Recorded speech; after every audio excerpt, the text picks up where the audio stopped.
Good evening and welcome to our Zoom this evening. I'm going to hand you over to the chair this evening, Nancy. Thank you. Thank you, Mike, and welcome everybody to this Zoom call this evening. You're very welcome. We are here to talk about the future of exams and qualifications in secondary schools and colleges. I'd like to welcome our panelists and our other speakers, and also Sam Riddle, who is our sign language interpreter for this evening. Thank you all for coming. I will do proper introductions as people begin to speak. My name's Nancy Ellis. I am NEU's Assistant General Secretary, and as that, I lead the development of education policy and research for the Union. So my team deals with all things assessment and qualifications and accountability, amongst other things, providing guidance to members and taking your concerns to government, Ofqual and the exam boards. But we also, importantly, get to work with NEU members to develop the Union's vision for education, how every aspect of our education system could be better focused on children and young people and the needs of society, both now and in the future. Qualifications and exams have a major impact on the whole of secondary education, on further and higher education, arguably on primary education, and definitely on the work that you do. The time is right for us to think now together about how our qualification system could be better. It would be great to see some of you introducing yourselves in the chat. Do that, do use the chat as we go along to talk about, to add your thoughts, your experiences and your hopes for the future of the assessment system.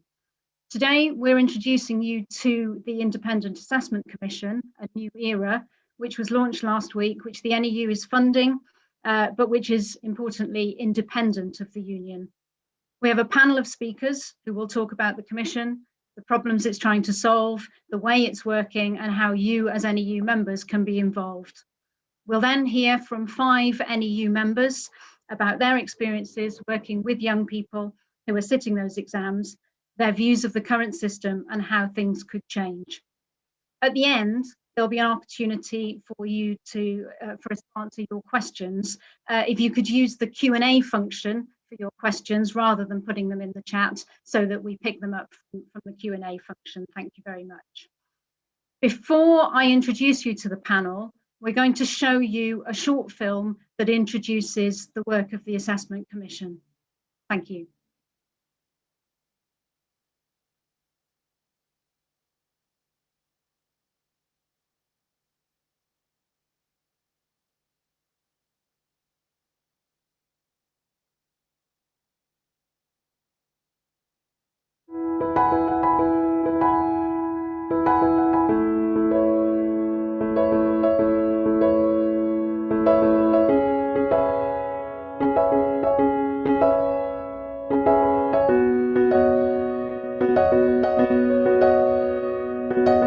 The purpose of education has to be about helping young people to become career and life ready. Young people who can go into society and be positive contributors, both socially and economically. In essence, it's the beginning of a national conversation in England about assessment, qualifications and the curriculum. Some kids obviously are getting extremely stressed, like myself, to a point where they're thinking, what's the point? We just learn how to prepare for the exams and our whole mind is focused on that. There's not an awful lot you can do as a teacher actually to make exam practice exciting and fun. When everything is just an exam basis, there is people set out to fail. So that forgotten third is incredibly important. Those students have their confidence shattered. They have different talents. They have a different and important contribution to make to society. My cousin, through lockdown, he had his GCSEs then, so he didn't get them, and because they went off postcode and he has a North East postcode, he was predicted to pass everything in like 7s and 8s, and he only passed maths with a 5, everything else he got a 3 in. I feel that we're going back to the old-fashioned times where you were constantly based on class, where you're lower class, upper class, middle class. Oh, it's completely just based on class. Yeah. No one thinks exactly the same as another person. And in real life, in the workplace, you don't want everyone thinking the exact same. You need a lot of different minds, thinking about different things to overcome problems. The phrase used by employers was they're looking for people who have a growth mindset. They need people who are resilient, who can cope with failure and who can turn ideas round. all the value becomes limited to that moment, that exam, and that grade that you get at the end. But there's no value in teamwork, and there's no value in creativity, and there's no value in enjoying what you're doing. And if you don't get that grade at the end, then where's the value been in education? Fundamentally, the Independent Assessment Commission has to bring the joy back into education.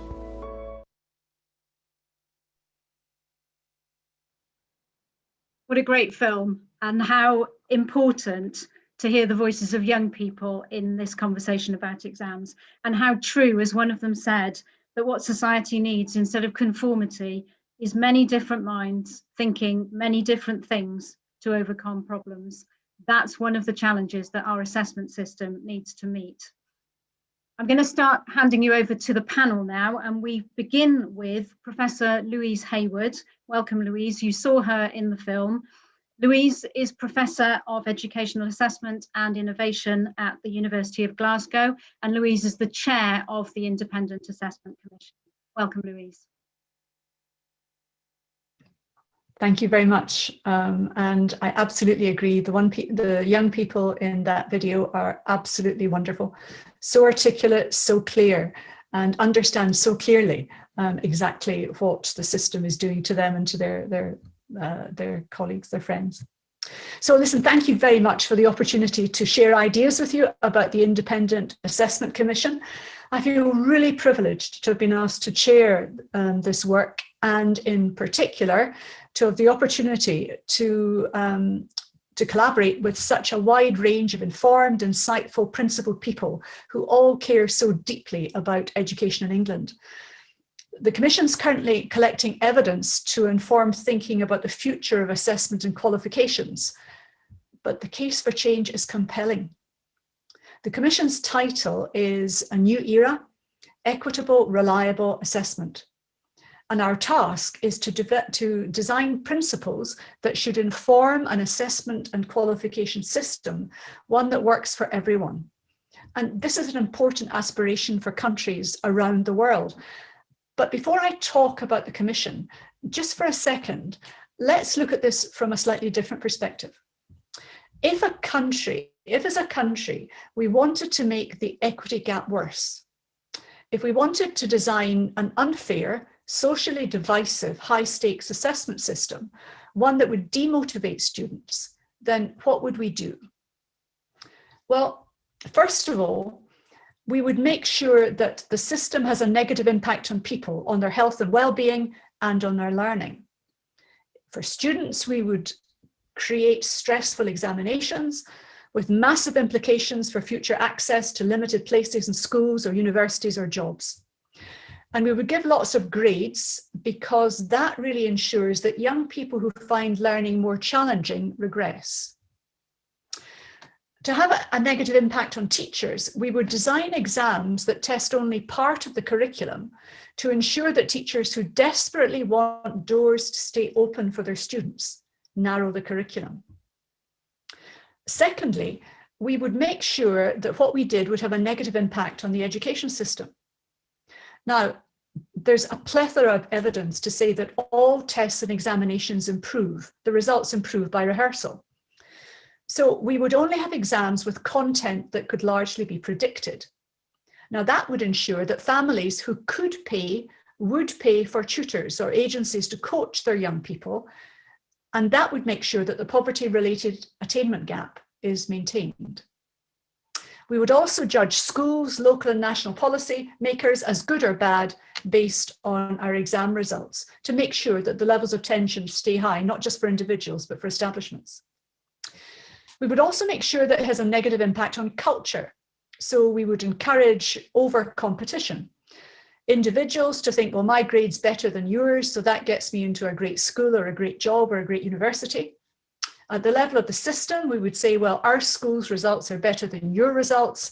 Ipso facto, our schools are better than yours. And at the level of countries, we would make sure that education systems would compare themselves one against the other. My system's better than your system. Michael Sandel from Harvard argues, the divide between winners and losers has been deepening, poisoning our politics and driving us apart. This divide has partly to do with inequalities in income and wealth, but it also has to do with what we don't see, the changing attitudes towards success and failure which have accompanied the deepening inequality. Somehow, those on top in recent decades have come to believe that their success is their own doing entirely. It's the measure of their merit. By implication, then, those who've been left behind must deserve their fate as well. I think what Michael's saying is that we have to recognise that assessment will drive everything. It can drive it positively or it can drive it negatively. And the choice of which it is ours. So if we want a more equitable, more reliable assessment system, then we need to design both the assessment system and the process of change that will take us from where we are now to where we would like to be. Which leads me nicely to the Independent Assessment Commission. As Nancy said, it was launched in June of this year. It's an independent commission funded by the NEU, and it's intended to start a national conversation that will engage communities across England in informing the design of future assessment and qualifications. We bring together academics, parents, students, teachers, the Chartered College of Teachers, the National Education Union, the Edge Foundation, and the CBI. The independent assessment commissioners want more for young people in England, and they want more for the future of England, because the evidence suggests that the current system is failing far too many pupils, teachers, and schools. And our commissioners from the world of business and industry tell us that neither does it meet the needs of business. It places undue demands on young people, it puts their mental health at risk, and it's creating a generation of young people who the employers tell us when they enter employment, they have to undo some of the difficulties that have come from the school system.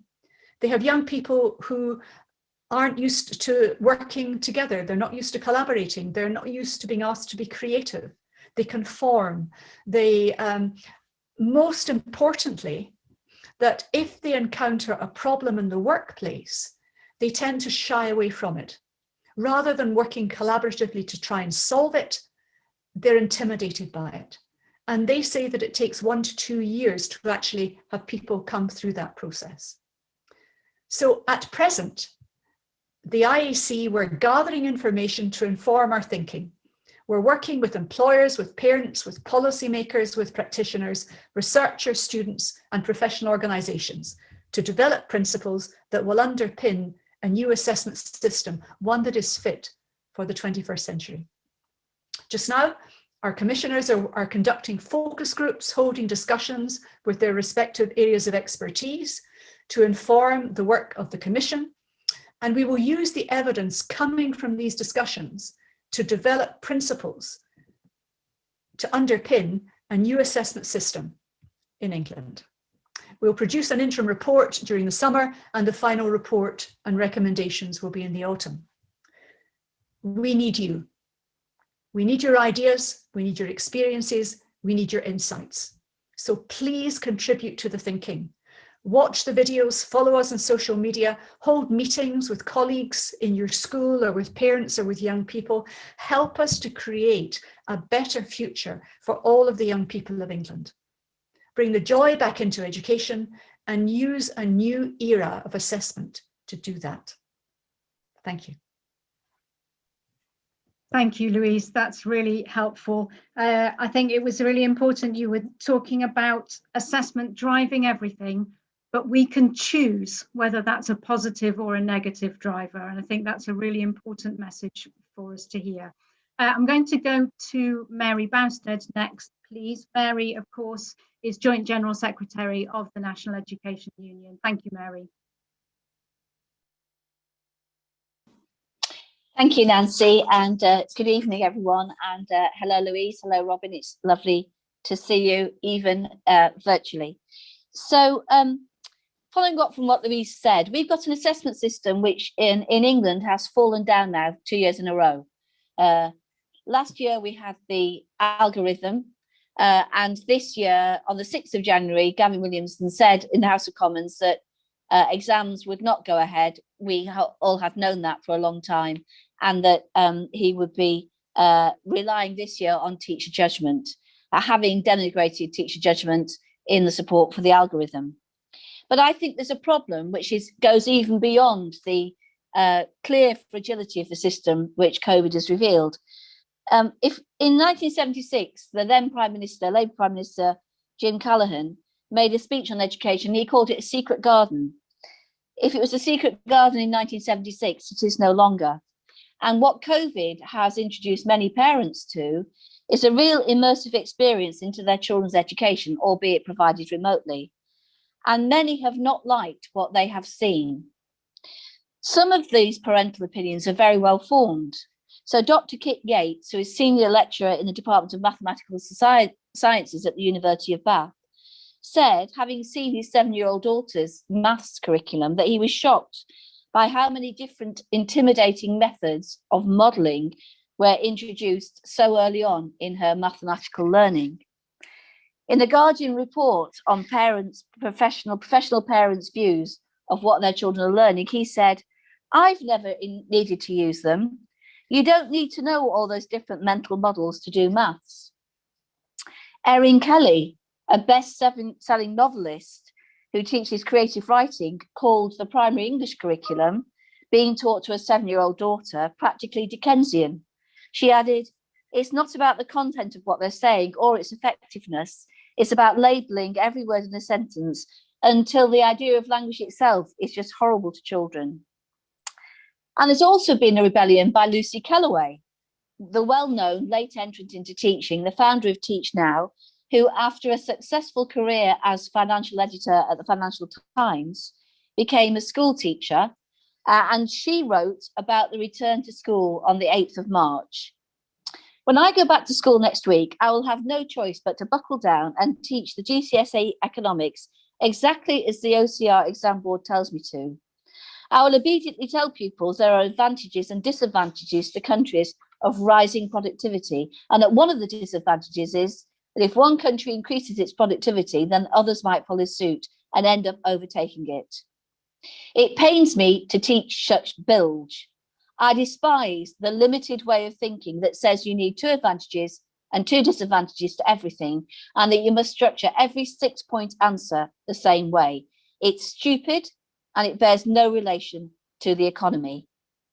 And I think 2 uncomfortable truths about what is being taught have been revealed to informed experts in their field. The first is the Gradgrindian approach to knowledge acquisition in England and English schools, required because the national curriculum is so overstuffed with content, so much to cover in so little time, that it is no surprise that the UK, England, comes top of the international league table for rote memorization in learning. We come top for rote memorization, and that result is reported by both teachers and by students. And the problem with rote learning is it's fine for lower order learning, but it's no good for the complex learning that you need to succeed in the 21st century with the skills that Louise has talked about: communication, collaboration, interrogation, investigation, those skills which are needed in order to enable success in the 21st century. And when I was at the TALIS launch 2 years ago, 48 countries, international survey, what do we learn about education in England? Andrew Schleicher, who's head of the OECD Education Division, he replied, "The English education system is disproportionately dominated by exams.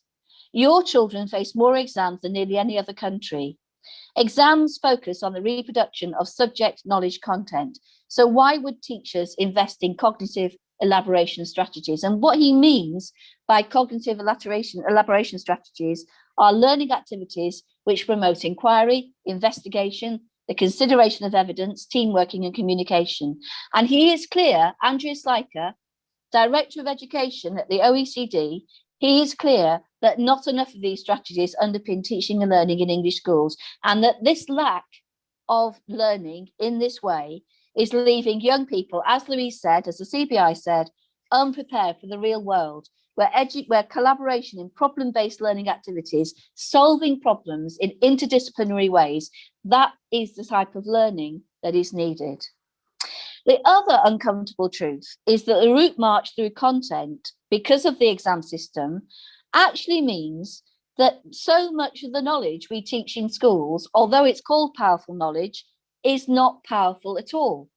Because so much of this knowledge rests on exams, which, to answer the exam, you simplify the content of the subject, what Lucy Kellaway calls bilge. So you're compromised constantly by the exam answer, to the point that the knowledge that the students download in time stressful exams onto the exam paper is so reduced and so simplified, often it's clearly wrong. It's knowledge that aims to get a good grade, not knowledge which is determined to unravel the complexities of the subject, which need to be understood and grappled with.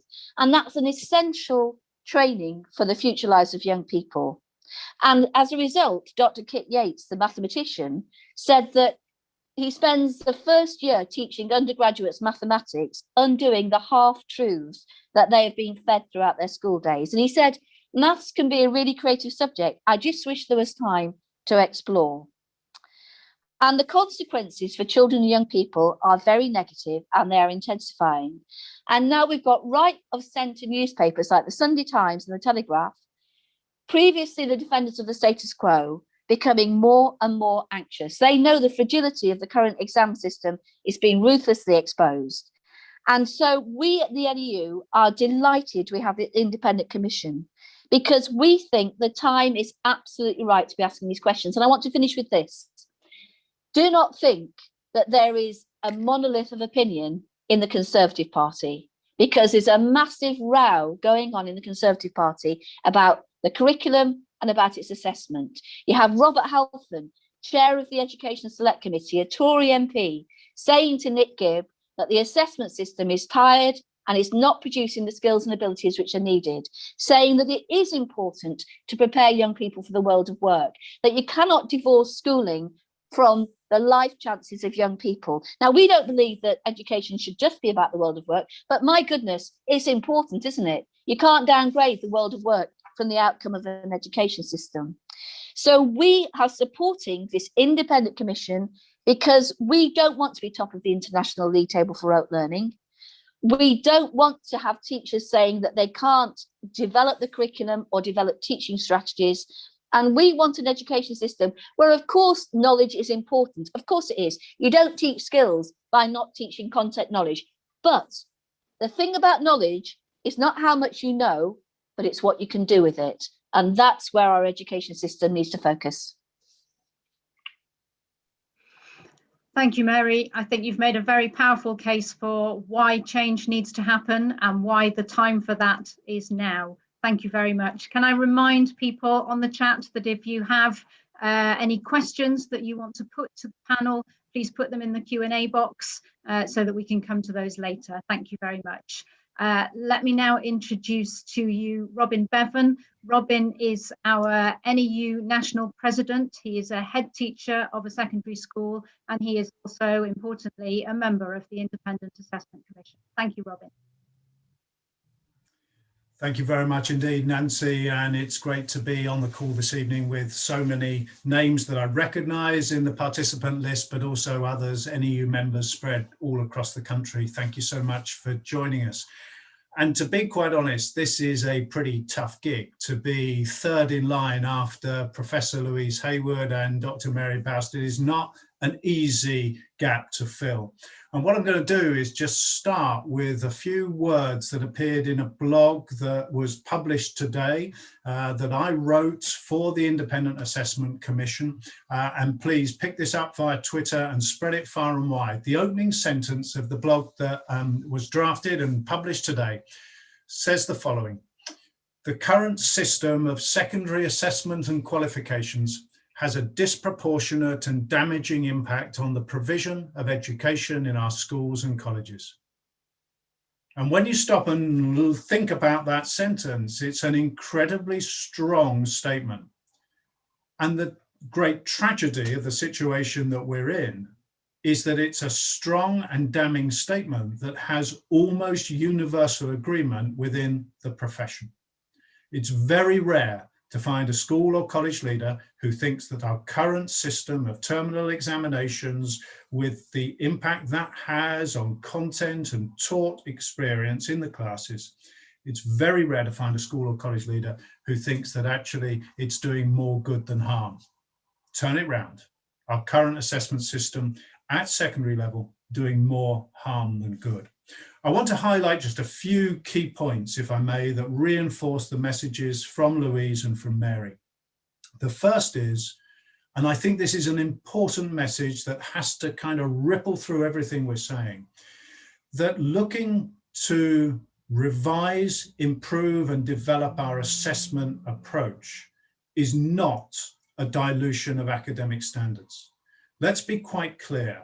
I don't imagine there is a single person who's joined the call this evening, there certainly isn't a single person on the panel, who wants anything other than the very best educational experience for the pupils and students in our care. We want them to thrive, we want them to be successful, we want them to learn. But the current model of provision, which is dictated by the assessment framework that we're operating within, that current model of provision actually lets down the most able pupils as much as it lets down others. And let me highlight a few of the peculiarities within it. It's what I call a particularly English obsession, this belief that more exams is better. I'm going to split that into three parts.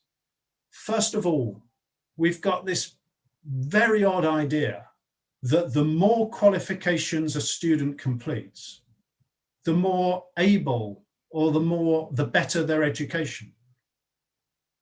So instead of actually asking whether that student has explored in depth the ideas that they are learning, whether that student has developed those skills of problem solving, of team working, of creativity, of writing for audience, of understanding context, instead of looking at whether they have developed those vital and valuable skills that make their learning relevant, we ask whether they've ticked the box of another 2 or 3 GCSEs. We think the more they do, the better. It's not true, and it's having a damaging effect on our education system. Second, English obsession. We seem to think that qualifications that have more content are automatically better than those that have less. This is the great Gove-Gibb lie. It's the line that says rigor equals large amounts of content equals better. And of course, it's simply not true. The effect that it's had is that we now have a curriculum journey for many pupils that is little more than a headlong dash through the knowledge-based content that they must practice the recitation of, ready for exams in a set format. And here's the third element of this English obsession. It's the view that you can assess the quality of a school or a college based on the point score of the students that emerge through those examinations. And my goodness, I think every parent in the country knows that the quality of education that their child, teenager, young adult experiences is actually measured by a whole series of other vitally important and socially relevant attributes. It's not just about those examinations. There's also something particularly odd about the way our system is currently designed. Almost all the qualifications that we now work with in schools and colleges have been designed downwards. The starting point was what is needed for the most able pupil in their progression either onto A level or onto university. The end result is that those students who aren't yet ready to access those higher levels of study in those subjects are left with a qualification and a curriculum that was never designed for them, that involves them in some instances facing a month of examinations in which only a third of the material on the papers is in any way accessible to them. And for the cohort of pupils who attend our SEND schools, our special schools, my goodness, the last 10 years has seen entry-level qualifications that used to credit their attainments and their efforts ripped away from them, so that their only available options are qualifications, once again, never designed for their use and in which access is genuinely difficult. It's actually profoundly prejudicial. My role on the Independent Assessment Commission is to bring forward the voice of educators. I've already run one workshop with school and college leaders and another workshop with members of the Chartered College of Teaching, bringing together independent voices from a variety of perspectives around the research that informs our understanding of what high quality and effective assessment looks like. And I'm going to finish, Nancy, with one simple observation. It doesn't have to be like this. Because if we lift our heads beyond the borders of our own country to look at how assessment and qualifications operate around the world, there are very many really good examples of systems that do meet the needs of all pupils, that address the future needs of society, that are actually contributing to what is needed in the employment workforce, and they achieve those with very significantly less stress on our pupils. So thank you very much for the opportunity to contribute, and look forward to hearing more from others on the panel. Thank you, Nancy. Thank you, Robin. I think that's a very important challenge that I know the Commission will be picking up, that we just need to look elsewhere and not believe that the English system is the only or the best way of assessing our pupils. Thank you. I am now going to call on some of our members who are going to talk a little about their experience. We haven't given them very long, so I'm very sorry that you're going to be talking, only being able to give us a couple of points each, I think. You'll recognise the first two people if you were watching the film very carefully. So I'm going to start by bringing in Laura McAllister, and then, I've lost, I think. I know you are there. Hello, Laura. And then I'll go to Nick. Thanks, Nancy, and really great to hear everybody's views there already. I should point out that I feel very lucky because I work in an organisation that's very much trying to be part of the solution here, but it doesn't take very long or very many conversations, I should say, with colleagues in other organisations before you kind of really see a stark picture of high stakes environments where there's real pressure around exam results for students and for staff. And it makes me question why. It makes me question what does that actually show? What's all that pressure for? Because ultimately, those exam results don't show that those young people are ready for life. Those exam results don't show that those young people are ready for employment. And increasingly in the work that we do in our organisation, we engage with employers a lot who are in fact choosing to kind of start the recruitment process by conducting their own assessment because they're kind of so lost in the world of assessment that we're in the UK education system now. Even more worrying are the conversations that I find myself having with the young people that I'm privileged to speak to, who at age 12 to 13, so they're in year 8, are making options choices. They're choosing the GCSE options that they're then going to study for the next 3 years of their academic life. It incredibly blows my mind because, again, it doesn't provide young people with the knowledge and the understanding and the skills that they're going to need for life. All of that knowledge and understanding and skills that they're learning will be applicable to the exam that they'll sit at the end of that time. But actually, how applicable is that to the real world that they're then going to be faced with, and we're then, as a system, going to spit them out into? It makes you question what the purpose of education is at the moment. I think that currently it just feels like we're funneling young people through this kind of exam system, which does nothing but kind of promote performance measures. And because of all of this, we've got teachers even who are joining the profession as young educators with this as the norm and kind of experiencing this for the first time and kind of growing up in this environment and then kind of perpetuating that.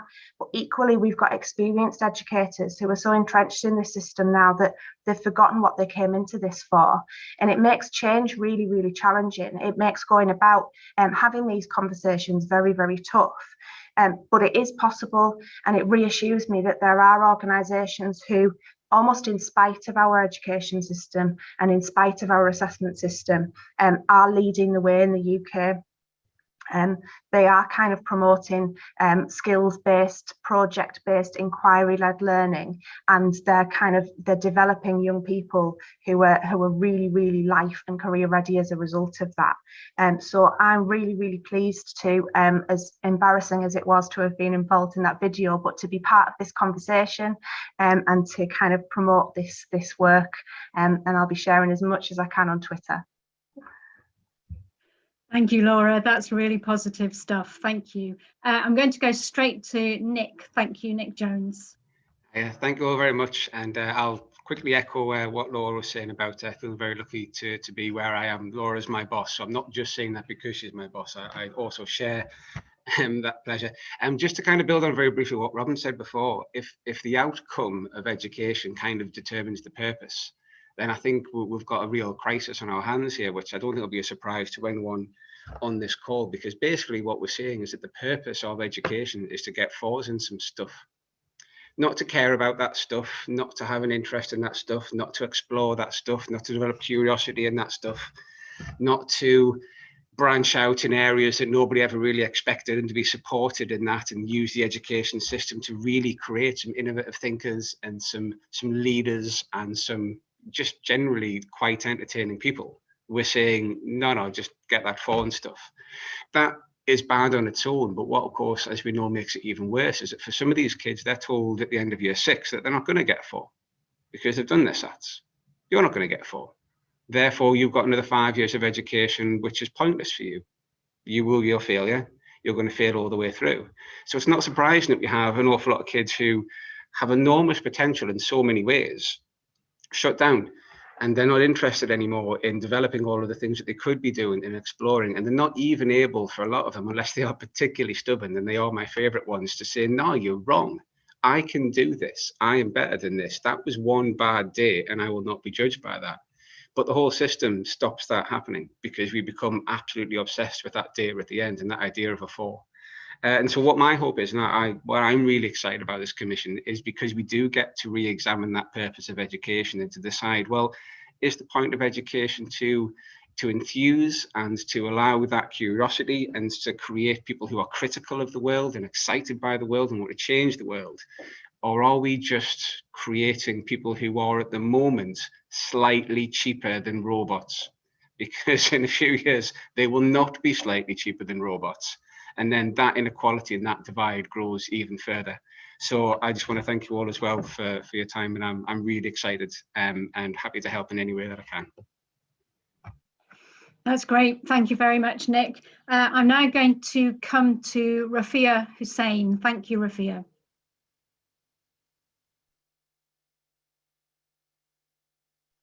Rafia, you need to come off mute. Thank you. Oh, no, there you go. No.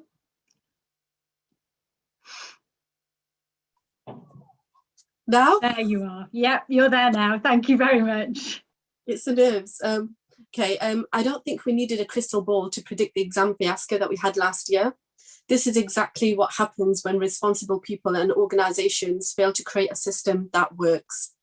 I think their inaction and has caused distress and anxiety to millions of people over the last 18 months or so. Unfortunately, this year has not been any different. And all we've had from examinational bodies is a very long wait, recycled exam material, and very little guidance on what to do next. The new right ideology is supposedly based on the view that education should equip our young people with the skills that are functional for the economy. But my question is, how can you be functional when you're part of a nation that has got such high rates of mental health problems in both children and adults? How can you have a functional economy when a quarter of people living in this country are suffering from dysfunctional thoughts? The annual Good Childhood report has shown that out of 25 European countries, UK has the lowest level of happiness amongst children. High levels of dissatisfaction has resulted from schools and their experience of learning.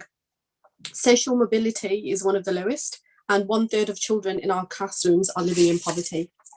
When I came into this profession in 2008 and somebody asked me, what is it that you love about teaching? I would say that no 2 days are the same. This is what I love about my job. But now, unfortunately, it feels like a monotonous job, which is exam-driven profession, where the blame and the pressures always lie on teachers. In fact, my appraisal standards this year are based on assessment and exam performance as well. Teaching is a profession that has got the highest attrition rates. In fact, roughly 53% of teachers actually leave the profession within the first few years of actually joining. I don't blame them, because when you come into a profession which is about transforming lives and giving you the chance to be creative, when you find the complete opposite, this is what happens. We are constantly being reminded about differentiation and having a personalised approach, yet we have the same outcome for each child. So where is the logic in that? I am not an academic who is against assessment and exams, even though the thought of my 6-year-old doing her SATs next year is actually quite daunting. So we need a fair system where our young people have a sense of contentment and a progression which is not purely based on testing and textbook rote learning. We need to create a system that if you were to ask someone 10 years later what their experience of school was like and what they enjoyed the most, they can say that we enjoyed our subjects. We loved everything about school. We enjoyed science, we enjoyed psychology. So how can we move forward? And what is my vision as a teacher, I'm sure many people would mirror this, is we need to reshape the curriculum for all the subjects so that we can enable more real life skills and content which aims to restore a passion for learning. When subjects are so content heavy and purely assessment and exam focused, it leaves very little room for anything else. We have A-levels and then we have vocational education. There is no middle ground. I think we really need to explore our options and try to find that middle ground. Thank you for listening. Thank you. Thank you, Rafia. Thank you. Very important to be thinking about the middle ground that we need to occupy. I'm going to go straight on to Neve Sweeney. Thank you, Neve. Thank you, Nancy. I've been teaching in post-16 for 20 years, and I really think the Independent Assessment Commission could never have been more needed. Young people come to me at the age of 16, exhausted, burnt out, and having lost the love for learning. And I want to use my couple of minutes to highlight a further narrowing of the curriculum, a threat to the end of the teaching of applied general qualifications. At my college, alongside A-levels, we teach BTEC, business, applied science, art, musical theatre, sport and exercise science, graphics, and a range of level 2 progression programmes. We teach the University of the Arts Diploma in Media, OCR Cambridge Technical in Health and Social Care, and we have 650 students studying the WJEC Criminology, the largest course in the country. The majority of our students study what we call a mixed economy, 1 A-level and 2 general applied qualifications, or 2 A-levels and 1 general applied. So whilst tags and CAGs before them most certainly gave us stress and headaches, actually for the majority of our qualifications, we already had a vast majority of experience in different assessment methods. We've experienced a rigorous internal and external moderation as teachers. As students study modular qualifications assessed in a variety of ways, including controlled assessment by the teacher, external examinations, performance portfolios, which reflect the real world. Young people demonstrate academic knowledge and understanding and practical skills and capabilities, and they're not taught to the test. BTEC and general applied qualifications, whilst not perfect, provide young people with skills and knowledge that prepare them for the world of work and university. They give young people options, make them practical, independent thinkers and problem solvers. You know, we've got 300 students coming to study WJEC Criminology next year, and if the DFE follow through with their proposal to end the teaching of applied general qualifications in 2023, that will go. An awarding organisation has approached us because they see it as a money stream and they want us to help them write an A-level replacement. But of course, we won't have 300 students able to do a linear A-level in criminology. That's not the sort of student that we welcome to our college. The majority of young people I teach come from lower income families, those from families without a tradition of accessing higher education, and our students with SEND. We're an inclusive college. And if these qualifications go, what will make us different to the A-level college down the road? And more importantly, what qualifications will these young people study? So I'm excited about the commission. Young people really need it, and I'm happy to help whatever way I can. Thank you, Niamh. A really important reminder that the Commission is looking at qualifications across the board, at all the qualifications that our young people take in secondary and further education. Finally, I'm sorry you're last, Emma, but we are coming to Emma Mort. Thank you. Thank you, Nancy, and I will try not to repeat anything that anyone's already said, but that might be difficult. So I've been asked to talk about my direct experiences of why the present system disadvantages students and what could be better. And I think everyone on the call would recognise the huge disadvantage that a lot of our students face in the current system. Because when Michael Gove introduced the new GCSEs in April 2014, he said that, we would be looking at more rigorous content. And, we all recognise that the content has become more rigorous, but at what cost to particularly our students' mental health. And I remember particularly, my direct experience, a student sitting a mock exam, and when I went to mark her paper, she'd written on the front of it, "I'm sorry, I'm so stupid, I just can't do it." What are we doing to our students when we want to have a world-class education system with world-class qualifications, yet we're making the content so difficult that our students feel the need to write that on the front of their exam paper? I said to them, previous grade boundaries have shown us, a maths 1 year, higher paper, you needed 30% to get a grade 5. Our students are sitting in an exam, 70% of the content they are unable to answer. It's too difficult for them, they get it wrong. I say to my students constantly, this is the system you're working in. It's difficult, but you only need to get 30% of it right. Therefore, if you get things wrong, don't worry. But what are we doing to our students when we're putting them through this system where they sit there feeling bad about themselves? And I really worry about the impact on our students' mental health when they're sitting through this in all their subjects, feeling more and more bad about themselves. There are people who will maintain that the current system is fairer. System of exams, terminal exams is fairer. But how can a system be fair when it's designed so that a certain percentage every year have to fail? With grade rationing, however well you do, if there are a certain percentage of people across the country who do better than you, you will fail. And I think, when we look at our system and when we say that we've got a system that employers value, that internationally it's valued, that just can't be true, because from 1 year to the next we have no idea what a grade 5, a grade 6, a grade 7 might look like, because it only looks like it does because of how you perform compared to your peers nationally. So we can have no idea what a grade actually might mean because it varies so much from 1 year to the next. How can our system be fair when the questions are designed to deliberately catch students out? I'm constantly saying to my students, you have to watch out for this. The examiner will try and catch you out. The exam paper will put things in there to try and catch you out. What are we doing to our students when we are warning them to look out for the pitfalls? Why are we not giving them a chance to perform what they can do, to be successful, and to show what they can do rather than try and pick out their faults? I say to my students again, the paper, you have to get through to the end of it. It will be brutal. You will feel like giving up halfway through, but you just have to be resilient and get to the end. That's no way to design an assessment system. It's no way to assess our children.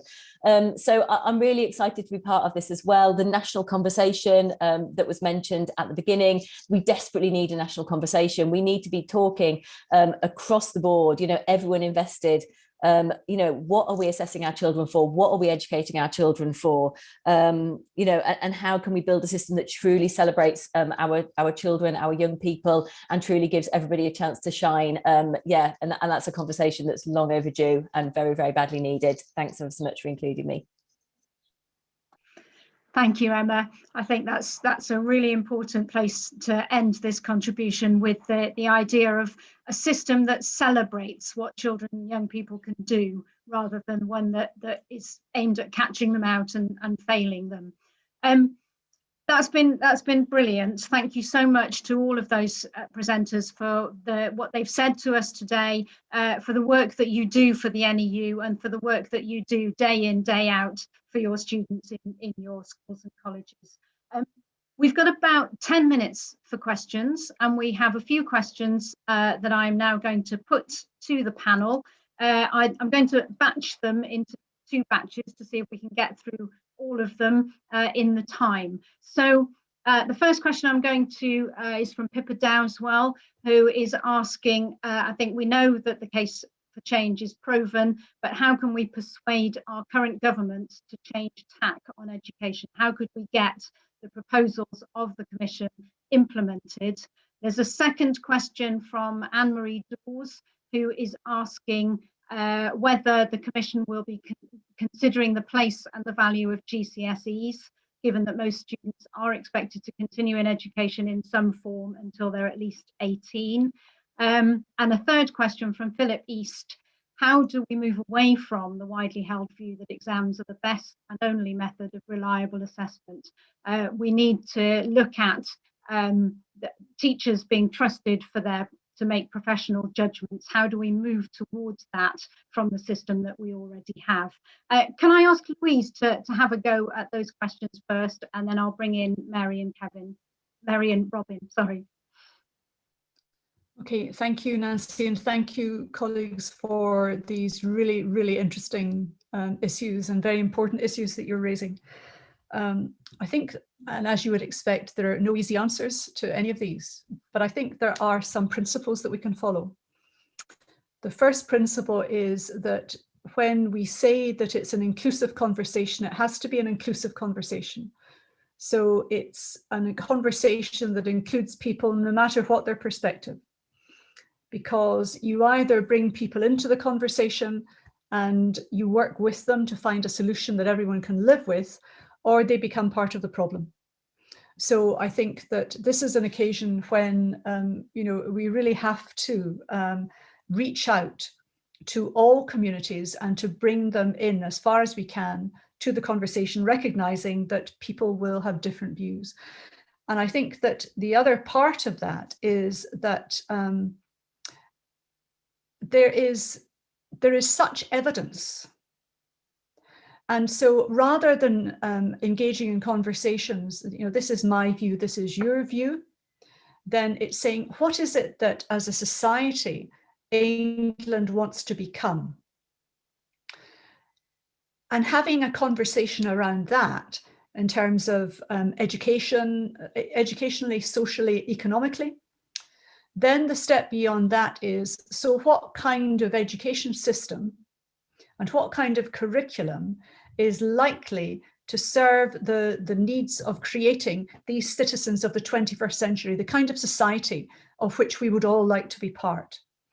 And then the next question is, so what kind of qualification system will support that process? And that's why we need this to be a conversation that goes beyond the traditional groups within education. It has to involve employers, it has to involve parents, it has to involve everyone who has a stake in the education system. And then we have to be inclusive in the discussions we have, and we have to face up to some of the tricky issues. It's not a glib answer, it's not an easy answer, but I think that it is our best hope of making progress.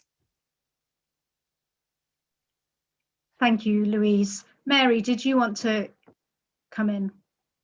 Yes, thanks, Nancy. So Pippa says how we could persuade the current government. I think one of the fortuitous things, but actually it's not fortuitous, it's a result of a lot of thought within the union about how can we get this conversation on assessment going, is that it's been clear now for about 2 years that there's an increasing tension within the Conservative Party about assessment.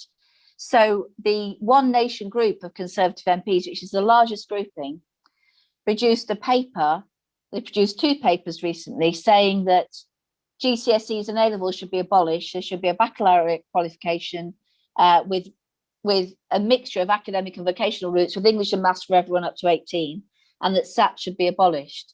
I talked in my speech about Nick Gibb doing his blog on the Conservative Home website saying GCSEs are a gold standard in A-levels, and Robert Halfon saying they're a tired examination system which isn't inculcating the skills and abilities we need. So And then you've got the tension now within the Conservative Party with the red wall seats, with frankly MPs who are fed up with their schools being downgraded into not good enough because of an inspection regime which is biased against poor school serving disadvantaged pupils, and saying, no, we can't just ignore work. It's really important in our areas that we have school leavers who are orientated towards work. Some of them will say more than that. So there's a big row going on in the Conservative Party, and we've got to play into that. My question is, where is Labour on this? That's my question. Where is Labour on this? And I'm sure the Commission will consider the role of GCSEs. I mean, it's a big question, isn't it? In a system where you have to start, you spend till 18 in education, why do we have this exam at 16, which costs millions, hundreds of millions of pounds, and which breaks up the learning time? Because it breaks up the learning time through preparation for this tsunami of exams. And actually the GCSEs, I was talking to a former chief examiner who said, do you know, everyone thinks that the more GCSEs you get, the more widely you're educated. Actually, a lot of that is learning how to write an essay in a different context. It's not genuinely examining a wide range of skills and abilities. And I do think we need to do work around teacher assessment because, Gavin Williamson said this year, we're going to trust teachers. That's not what he said previously. But I do think we need, one of the things I find hardest when I'm talking to government ministers is just this route march through exams are the best way, and that teacher assessment downgrades working class pupils and downgrades black pupils.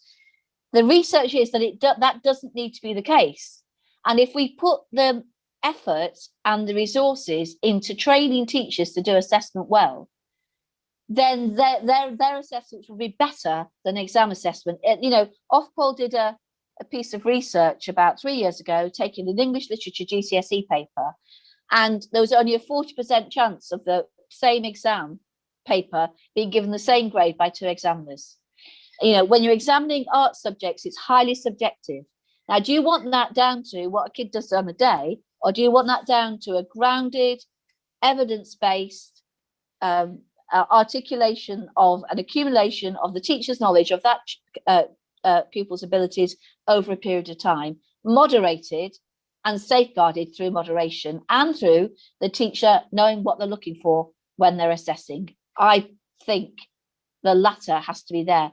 That's going to be a difficult sell actually for teachers, because this year their experience of doing the teacher assessed grades has been horrendous. So we're also going to have to think, how do we do that without making their workload intolerable and without putting them under huge pressure from parents to give their child the best grade? But I don't think those problems are insurmountable. Thank you, Mary. I'm mindful of time, so before I bring Robin in, I'm just going to highlight the other questions that we have here and see whether Robin can give some answer to those as well. So the first, again from Pippa, asking about student involvement in the Commission and pupils who are currently sitting exams, whose views are often incredibly well informed and enlightening, and I would agree wholeheartedly with that. And a final question about the countries that, from Ian Bain, what countries would you say are good examples of the way forward? I'm going to hand to Robin. Thank you. Thank you very much, Nancy. I'll try and sweep across some of those various questions. I think the first thing to say, and I'm not sure we've necessarily made that as clear as we could have done during the presentation earlier, is that the Independent Assessment Commission has a number of really key organisations involved in its formation and in its the establishment and leadership of that commission. Now that includes the NUS, so we've got a senior representative of the National Union of Students who is collecting opinions from students who have currently been through the assessment system and qualification system as it currently is.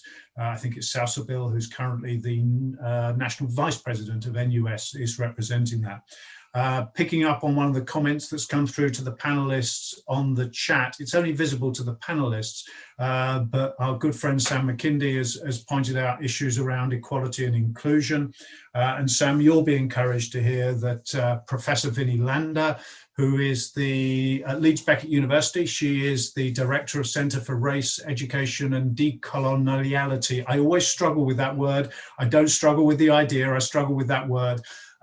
She is playing a key role in the commission as well. So there are the voices of those marginalised groups being clearly heard and represented, structurally represented.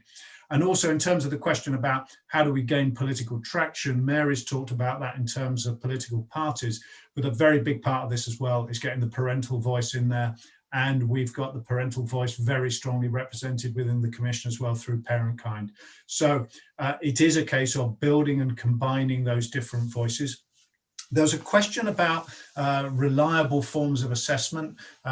This is a challenging question, great to pose it. I'm just going to make 3 simple observations on that one. The first of them is that there is internationally published evidence that shows that teacher assessments can be as reliable and as valid as examination outcomes. So first of all, there is a strong research base for that. And I'm going to give 2 illustrations. One is from the old Mode 3 GCSEs. Now, I'm old enough to have taught one of these. It was a maths GCSE course where 40% of the final grade was determined on the basis of a portfolio of work that was accumulated by the students according to tasks set by the teacher. There was a free choice of tasks. Teacher set them, the students generated their portfolio of work. And the reason that it had that additional layer of reliability was that that was then moderated with other local schools who were following the same scheme. So that question about teachers being inclined to overinflate grades for the benefit of their own students was eliminated through that collaborative process. So we know that it can work. The remaining 60% was through examination, but a much less rigorous or much less extensive examination. Second example, the graduated assessment scheme that used to exist. Once again, it's a maths example, I know it well. For lower attaining pupils, there used to be a really great course that they could secure up to a grade D, I think it was, in their GCSE by doing point-in-time assessments, short exams when they were ready on the topics. And it was done in an evolutionary way where pupils would follow their own route through the material. They could repeat those assessments multiple times. There is a really good established evidence base for that. And then finally, just picking up, I mean, there's much more I could say, but picking up on the question of where I would look, the NEU hosted a fabulous seminar with an MP from Finland back about a year ago. And there are superb illustrations from the Finnish education system about the ability to reduce the level of assessment at the age of 16 and to give parity of esteem to both vocational and academic pathways through to the age of 18. So there's much that can be learned from there. And I'm going to throw one other example in, and that's the state of Victoria in Australia, which has got extensive experience in using teacher assessment as their principal means of determining the grade level at which students leave school, so their equivalent of school leaving certificate. So those are just 2 examples. We know there are more out there, and the question is looking at why that works, how it works, and then adapting and developing it with that body of opinion to support us within the context of our own English education system. Thank you, Nancy. Thank you very much, Robin. And I'm really sorry, Louise, I know you will have lots that you could say about this, but I'm very aware that we're now over 6 o'clock. Robin warned me at the beginning of this that I would find it very hard to keep all of these presenters to time, and he's quite right. So I do apologise that we have gone 3 minutes over. But can I say thank you to the panellists, to Mary, to Louise and to Robin. Can I say thank you to those, the members who spoke, to Laura, Nick, Rafia, Neve and Emma. And can I also say thank you to the tech team who've been working busily behind the scenes, Jack, Lucy, Mari, Candy, Matt, Amy, and of course to the signers,